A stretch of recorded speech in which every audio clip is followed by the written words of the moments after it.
numbers. Hi, Christina. Hi again. Posting a Q3 earnings and revenue beat. EPS, earnings per share of 39 cents on revenues of $983 million. The company makes money by licensing its chip designs to smartphone semiconductor companies like Apple, Qualcomm. Management saying in the release they saw a surge in royalty revenue driven by the adoption of their latest architecture. Think of it like a Blueprint V9, which is at a higher price point.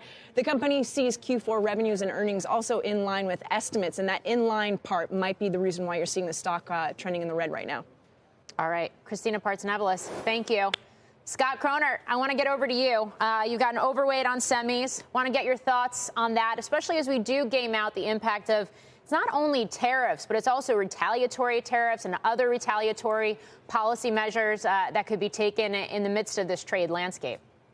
Yeah, Morgan. So we're overweight semis going into Q1, and I think we feel good about that call on an ongoing basis. No doubt, when you look at S&P 500 semis, you have to consider NVIDIA, which is over half of the sector weight. But the broader semi space, in our view, is in really good shape.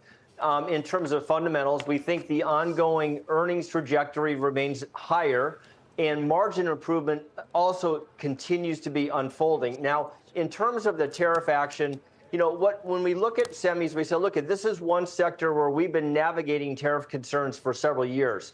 So while we don't dismiss it as an issue, we do think that in this particular case, the market has been more willing to adjust its expectations and right size for, let's call it that second order retaliatory tariff effect. So all told here, we're going to go with ongoing visibility fundamentals that kind of keeps us constructive on this sector.